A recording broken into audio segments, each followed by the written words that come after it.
Hi folks, this is Cliff Rice at High Performance Archery. Welcome to our first of what we would hope to be many of our tech tips.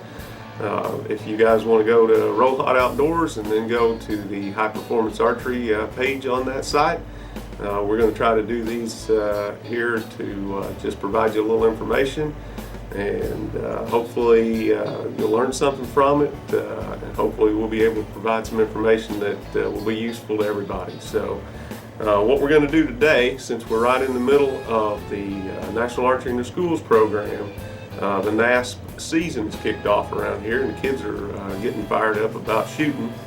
What we're going to do today is just show you how to tie on a nocking point on a Genesis bow. Genesis bow ships with a nocking point installed. However, we found that if you tie on a nocking point, that they're more durable and a little more functional than the one that comes on. So if you want to follow me over to the bow press, we'll start that process. So here we are. I've got a Genesis bow in the bow press. We are getting ready to remove the factory installed nocking point, and we're going to replace that with a tie-on nocking point. Just a little more information there. The Genesis program, or the NASP program, itself does not want to use brass nocking points, the crimp-on style brass nocking points. Those are not allowed in the competition, so we take this one off and we're going to replace it with a tie-on nocking point. And one of the things you want to be careful of, obviously, is removing this one. You don't want to damage the string. You don't want to cut the serving and obviously the string, because that could cause a failure. So you want to be careful with how you do that. Basically, I've used just a little pair of side cutters that will allow me to just take that nocking point off. It's just real simple. It will cut off really easily, and so once you get that off, then you can start the process of relocating that nocking point. I would definitely recommend that you use a bow square to do that. So we're gonna use the bow square, and typically what you're going to see is that shooting with fingers and shooting this style of equipment, you're going to knock a little high when you get started. Your nocking point you're going to want to have above level, or above 90 degrees, and you can see that that's definitely above level. One of the other things is you need the appropriate material. There's several out there, and one thing that I definitely want you guys to know is this is the way I do it. There are several ways to do it. It's just this is the way that we do it here. There's going to be some folks that'll see this and say, well, that's not really the way we do it, which I'm not saying that's wrong, and this may not be right for everybody, but this is just the way we do it. We take a commercial tying thread. This is actually a knock tying thread that we use to tie knocks and tie peeps.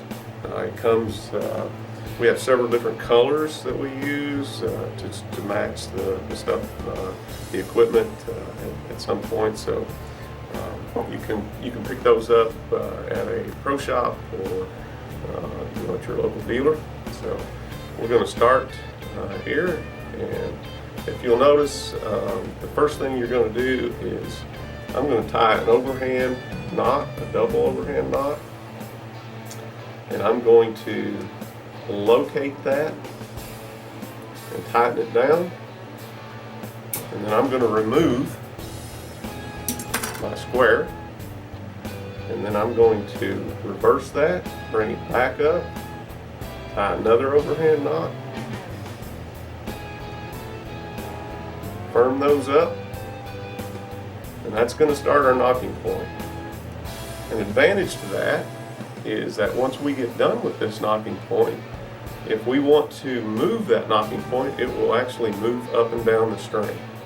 So we're going to reverse that one more time. Tie another overhand knot, a double. Again, cinch that down, firm that up. You want to put enough pressure on there to start this as being a firm, but not to the point where you deform the serving or the string. And I'll do this about 4 or 5 times. And you can see that that's going to start to be a good solid index point for the knot. Now once you get to that point, you can see you have that index point, you have that knot tied on. I will come back and then tie it on itself. Now what that does is it sort of locks it, and it will allow you to lock that in place. And you can see you have that knocking point on the bow at this point. And again, it will turn if you want that to turn and move up and down the serving.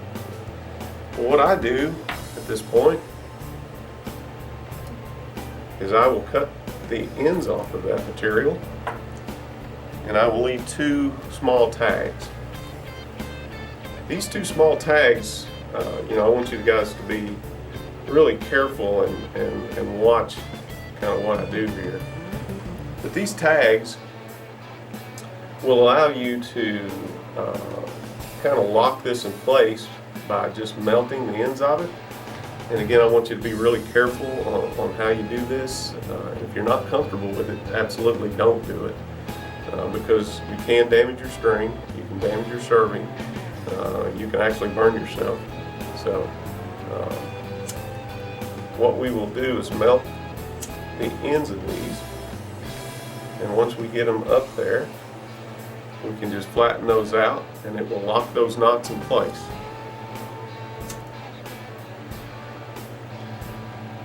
This material melts really easily, and it will flatten out really well. And there we have a tied-on knocking point for a Genesis bow for the next program. And hopefully that's our first tech tip here at High Performance Archery.